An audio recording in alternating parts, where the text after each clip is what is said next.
함께 읽은 시편 55편 22절 말씀을 중심으로 온전히 다 맡기라, 온전히 다 맡기라 라고 하는 제목으로 함께 은혜를 나누도록 하겠습니다. 한 여인이 차를 몰고 고속도로를 달리고 있었습니다. 갑자기 앞차들이 서기 시작했습니다. 여인도 급하게 브레이크를 밟았습니다. 동시에 백미러를 통해서 뒤를 확인했습니다. 차 한 대가 빠른 속도로 달려오고 있었습니다. 당장 브레이크를 밟지 않으면 사고가 날 수도 있겠다는 생각이 스쳤습니다. 자기도 모르게 핸들을 힘껏 움켜쥐었습니다. 순간 여인은 핸들을 움켜쥐고 있던 자신의 손을 내려다 보게 되었습니다. 의식적이지 않았습니다. 본능적이었습니다. 자신이 이제까지 그런 방식으로 살아왔다는 사실이 깨달아졌습니다.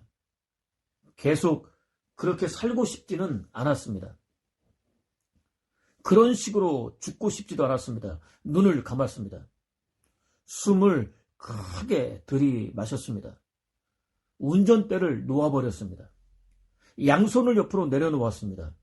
자신을 삶과 죽음에 순순히 맡겼습니다. 몇 초 후 엄청난 충격이 느껴졌습니다. 전속력으로 달려오고 있던 뒷차는 멈추지 못한 채 그녀가 타고 있던 차를 들이받았습니다. 여인은 기절하고 말았습니다. 한참 만에 깨어났을 때 여인의 차는 형체를 알아볼 수 없을 정도로 처참하게 구겨져 있었습니다. 뒷차는 물론 앞차까지 크게 망가져 있었습니다. 놀라운 사실은 여인은 그런 상황에서도 한 군데도 다치지 않고 멀쩡했습니다. 사고를 조사하고 있던 경찰은 가슴을 쓸어내리고 있던 여인에게 몸의 긴장을 푼 것이 다치지 않을 수 있었던 이유 가운데 하나라고 일러주었습니다. 근육이 긴장한 상태에서 핸들을 꽉 움켜쥐고 있으면 오히려 큰 부상을 당할 확률이 더 크다는 설명까지 덧붙여 주었습니다. 그 사건을 통해서 자신의 인생을 돌아보게 된 여인은 자신이 늘 그렇게 주먹을 꽉 움켜쥔 채로 살아왔다는 사실을 깨닫게 되었습니다. 긴장을 내려놓고도 얼마든지 살 수 있다는 확신을 갖게 되었습니다. 이후 여인은 이제까지와는 전혀 다른 삶을 살 수 있었습니다. 그들은 하나님을 경외했습니다. 어느 날 왕이 세운 금신상에 절하고 예배하라는 명령과 함께 그렇게 하지 않으면 맹렬히 타는 풀무불에 던져 넣겠다는 위협을 받았습니다. 그들은 단호했습니다. 그 문제와 관련해서 왕에게 자신들의 입장을 변호할 필요성을 전혀 느끼지 않고 있다고 외쳤습니다. 뜨겁게 타오르는 풀무 속으로 자신들이 던져지다 할지라도 이제까지 섬겨왔던 여호와께서 넉넉하게 건져주실 것이라고 외쳤습니다. 혹 여호와께서 자신들을 그 속에서 죽도록 버려두신다 할지라도 왕의 신을 섬기거나 또는 왕이 만든 신상 앞에 엎드려 절하는 일만큼은 결코 없을 것이라고 외쳤습니다. 그들은 원수들로부터 위협을 받았을 때 만약 여호와께서 구해주지 않으면 어쩌지? 라는 질문과 맞섰습니다. 비록 여호와께서 우리들을 구해주지 않으실지라도 라고 결단했습니다. 자신들의 생명을 여호와께 맡기기로 결단했습니다. 세상 그 무엇보다 높으신 여호와 한 분만 절대적인 충성을 받아 마땅한 분이라고 선포했습니다. 모든 사람들이 왕을 섬기고 있는 자리에서 여호와 한 분만 높였습니다. 여호와께 영광을 돌렸습니다. 그들은 결국 단단히 결박되었습니다. 극렬히 타고 있던 풀무 속으로 던져지고 말았습니다. 순간 왕은 깜짝 놀라 앉아있던 자리에서 일어났습니다. 보좌하고 있던 신하들을 향해서 우리가 3명을 불 속에 던지지 않았느냐라고 물었습니다. 그렇다는 대답을 들은 왕은 다시 그런데 어째서 4사람이 불 가운데 걸어다니고 있느냐? 저 사람들은 묶여있지도 않고 상한 흔적도 없으며 더군다나 4번째 사람은 그 모습이 신들의 아들과 같구나 라고 외쳤습니다. 아직 육신을 입지 않으신 예수 그리스도께서 여호와에 대한 믿음을 지키기 위해서 죽음을 각오했던 그들 가운데 친히 임재하셨습니다. 당신을 나타내셨습니다. 그들이 타는 풀무불을 함께 통과해 주셨습니다. 죽음의 두려움과 공포로부터 지켜주셨습니다. 너무도 놀라는 왕은 조심스럽게 그들을 불렀습니다. 다시 왕 앞에 선 그들은 어떤 화상도 입지 않았습니다. 머리털 하나도 그을리지 않았습니다. 입고 있던 옷도 타지 않았습니다. 불에 탄 냄새조차 없었습니다. 평소보다 7배나 더 달궈진 풀무 속으로 던져질 때의 모습 그대로였습니다. 여호와께서 아들 예수 그리스도를 통해서 그들을 완벽한 모습으로 지켜주셨습니다. 물론 모든 경우 그들과 같은 결과를 얻을 수 있는 것은 아닙니다. 때로는 죽도록 버려두시는 경우도 얼마든지 있기 때문입니다. 실제로 여호와의 뜻을 전하던 많은 선자들이 죽임을 당했습니다. 이사야가 그랬습니다. 예레미야가 그랬습니다. 예수 그리스도의 12 사도들 가운데 요한을 제외한 모두가 하나같이 처참한 죽임을 당했습니다. 여호와께서는 당신의 사람들을 때로는 죽이기도 하시고 때로는 살리기도 하십니다. 더 사랑하는 당신의 사람들은 살려내시고 덜 사랑하는 사람들은 죽도록 버려두시는 것은 아닙니다. 결단코 그렇지 않습니다. 그렇게 하시는 이유는 허물과 죄로 죽은 영혼들을 살려내시기 위해서입니다. 때로는 죽여야 살려낼 수 있고 때로는 살려야 살려낼 수 있기 때문입니다. 선교 현장에서는 이러한 예들을 얼마든지 찾을 수 있습니다. 그는 고등학생 때 이미 남미를 향한 하나님의 부르심을 느꼈습니다.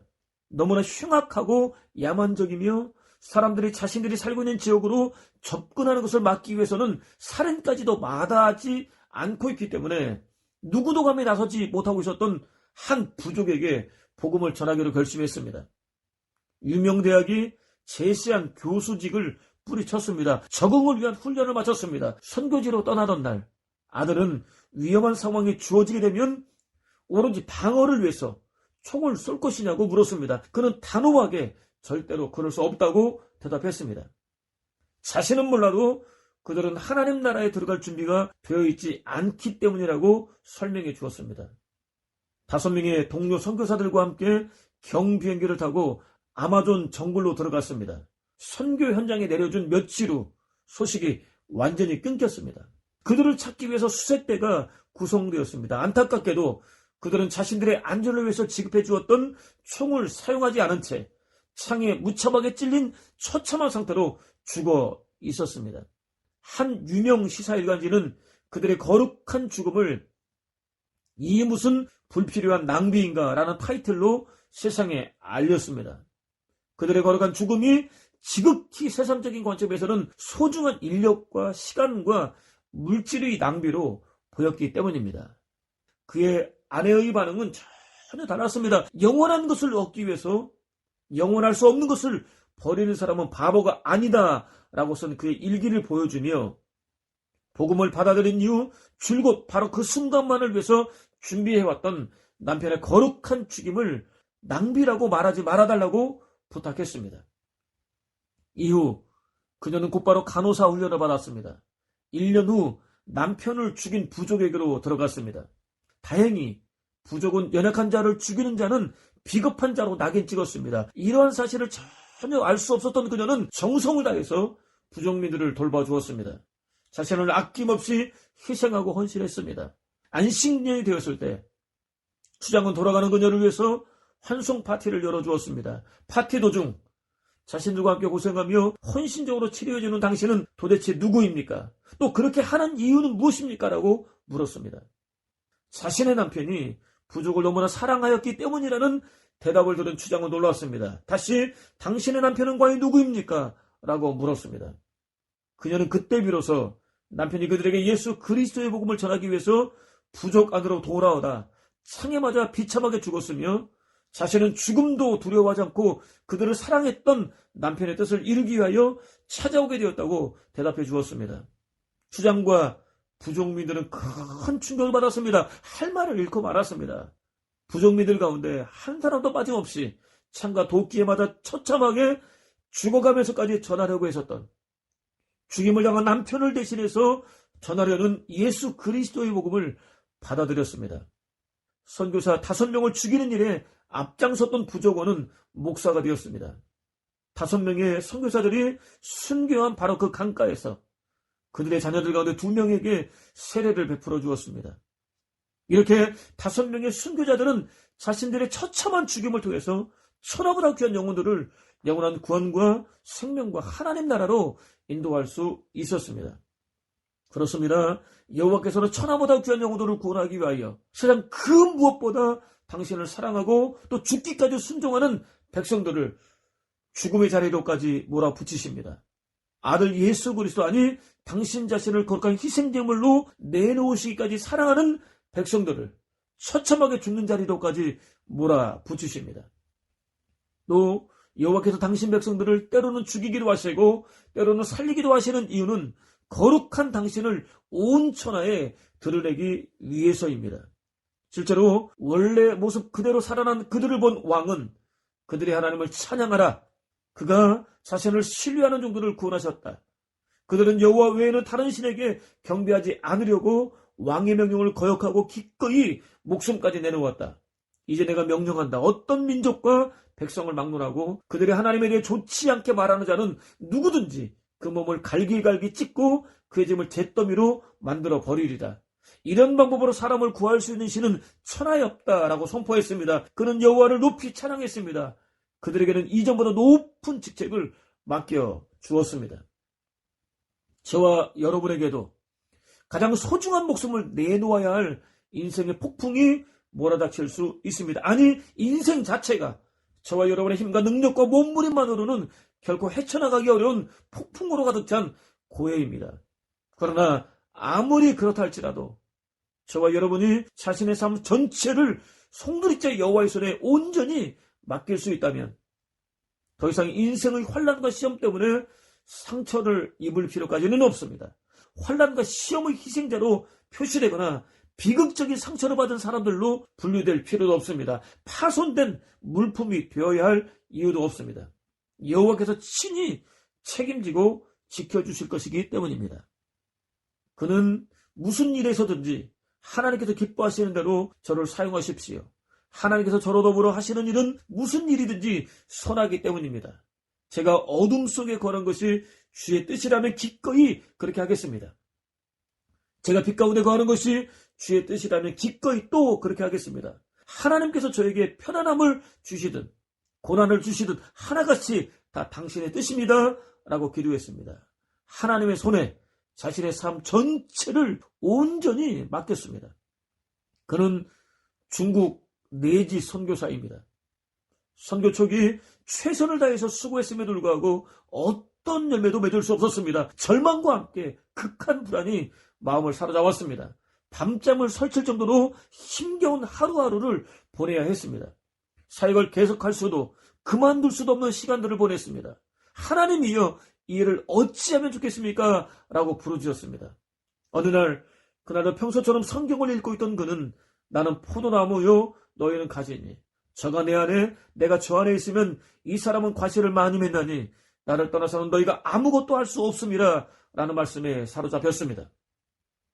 사역은 자신이 아니라 하나님의 손에 달려있다는 확신과 깨달음을 얻었습니다. 즉시 무릎을 꿇었습니다. 저는 당신의 일을 제 힘껏 최선을 다해서 노력하면 되는 줄 알았습니다. 그러나 이제 하나님의 일은 제 수고와 노력이 아니라 오직 예수 그리스도의 능력으로만 될 수 있다는 사실을 깨달았습니다. 이후로는 제 힘과 수단으로 하지 않겠습니다. 하나님께 모두 맡기겠습니다. 하나님께서 원하시는 뜻대로 저를 인도해 주십시오 라고 고백했습니다. 실제로 자신에게 맡겨진 사역 전부를 하나님께 온전히 맡겼습니다. 중국 선교의 아버지로 거듭날 수 있었습니다. 저 역시 중국으로 들어갈 때까지 하루 24시간이 모자랄 정도로 분주하게 움직였습니다. 저의 열심이 하나님 나라를 이루는 초석이 될 수 있다고 믿었습니다. 대단한 착각이었습니다. 중국 현지로 들어가서야 비로소 아니라는 사실을 깨달았습니다. 하나님께서는 저에게 벼랑 끝에 서라고 요구하셨습니다. 오직 당신 한 번만 의지하라고, 당신께 맡기라고 요구하셨습니다. 또 그만 멈추라고 요구하셨습니다. 그동안 행하던 모든 일들은 물론 일하던 방식까지 내려놓으라고 요구하셨습니다. 어려웠지만 순종했습니다. 아니, 순종할 수 있는 은혜를 허락해 주셨습니다. 여호와께서 행하시는 위대한 역사를 볼 수 있는 놀라운 은혜를 베풀어 주셨습니다. 그렇기 때문에 저에게서도 중국에서의 사역은 절대로 고난이 아니었습니다. 물론 쉽지는 않았지만 무엇으로도 갚을 수 없는 놀라운 은혜였습니다. 시인 또한 견디기 힘든 환난과 시험 속에 던져져 있었습니다. 누구보다 사랑했던 아들이 반역했습니다. 수족처럼 아끼며 가까이 했던 책사가 그를 배신하고 아들 편에 섰습니다. 사울은 천천히요, 다윗은 만만이라고 외치며 따르던 백성들의 마음마저도 아들에게로 돌아섰습니다. 결국 모든 것을 버려둔 채 신발도 신지 못한 상태에서 황급히 예루살렘을 빠져나올 수밖에 없었습니다. 피난길에서는 사울의 가족으로부터 꺼져라 이 살인자야, 꺼져라 이 불안당 같은 놈아, 이 살인자야, 내가 이제 죄 없는 사람 죽인 죄를 받는 줄 알아라 라고 저주하는 소리까지 들어야 했습니다. 그야말로 암담했습니다. 비참했습니다. 놀랍게도 시인은 바로 그 순간 내 짐을 여호와께 맡겨버리다 라고 외쳤습니다. 맡기다는 던지다, 굴려버리다 등의 뜻입니다. 마음의 무거운 짐으로 다가와 있는 문제를 여호와께 집어 던져버리고 난 후에는 더 이상 기억하지도 않고 마음을 쓰지도 않는다라고 의역할 수 있습니다. 이는 모든 것을 한순간에 잃어버리는 견디기 힘든 고난 속에서 몸부림치고 있던 시인의 고백이 아닙니다. 시인의 결단도 아닙니다. 시인의 믿음도 아닙니다. 여호와께서 시인에게 허락하신 신탁입니다. 반드시 무슨 일이 있어도 무조건 순종해야만 하는 명령입니다. 어떤 문제가 되었든지 단 한 가지도 남겨놓지 말고 다 여호와께 던져버려야 합니다. 여호와께 굴려버려야 합니다. 여호와께서 죽이 되었든 파멸이 되었든 알아서 하시도록 온전히 맡겨버려야 합니다. 그런 다음에는 아무리 어려워도 다시는 기억하지 말아야 합니다. 마음을 조금도 쓰지 말아야 합니다. 너를 붙으시고 의인의 요동함을 영영히 허락지 아니하시리로다 라는 약속이 이어집니다. 시인은 자리에 들면 자나깨나 여호와께서 이 몸을 붙들어 주십니다 라고 고백했습니다. 여호와께서 모든 순간 자신을 붙들어 주신다고 고백했습니다. 여호와께서 당신을 믿고 의지하는 손을 붙들어 주시니 넘어지긴 해도 거꾸러지지는 않습니다 라고 고백했습니다. 여호와께서 자신이 아주 거꾸러지지 않도록 붙들어 주신다고 고백했습니다. 병상에서 붙들어 주시리니 자리를 떨치고 일어날 수 있습니다 라고 고백했습니다. 여호와께서 병든 자신을 붙들어 주셔서 병상을 떨치고 일어날 수 있었다고 고백했습니다. 여호와는 나를 돕는 분이십니다. 붙들고 지켜주는 분이십니다 라고 고백했습니다. 여호와께서 당신 백성인 자신을 도와주기 위해서 붙들고 또 지키고 계시다고 고백했습니다. 여호와께서는 누구나 쓰러지면 붙들어 주시고 거꾸러지면 일으켜 주십니다 라고 고백했습니다. 여호와께서는 당신 한 분만을 온전히 믿고 의지하는 백성들이 쓰러지면 붙들어 주신다고 고백했습니다. 거꾸러지면 아주 거꾸러지지 않도록 일으켜 세워주신다고 고백했습니다. 높은 데서 손을 내밀어 나를 붙들어 주시고 거세고 많은 물속에서 건져주셨습니다 라고 고백했습니다. 도무지 상상하지 못했던 환난과 시험 속에 던져졌을 때 손을 내밀어 붙들어 주셨다고, 건져 주셨다고 고백했습니다. 지인은 너의 일을 여호와께 맡겨라. 그러면 너의 계획이 성공할 것이다 라고 외쳤습니다.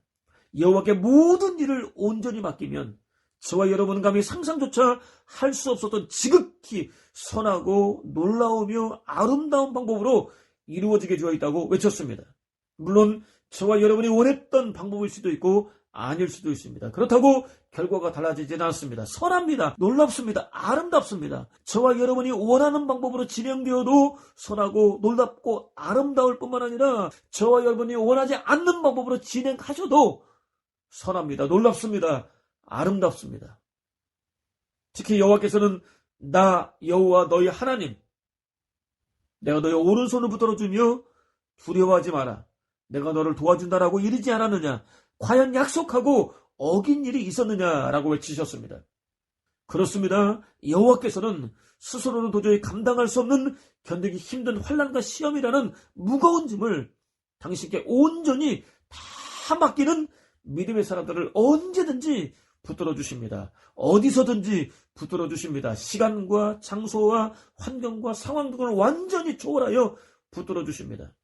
영원히 요동하지 않도록, 아니 영원히 요동할 필요가 전혀 없도록 확실하게 붙들어 주십니다. 그렇기 때문에 오늘 저와 여러분이 할 일은 하나입니다.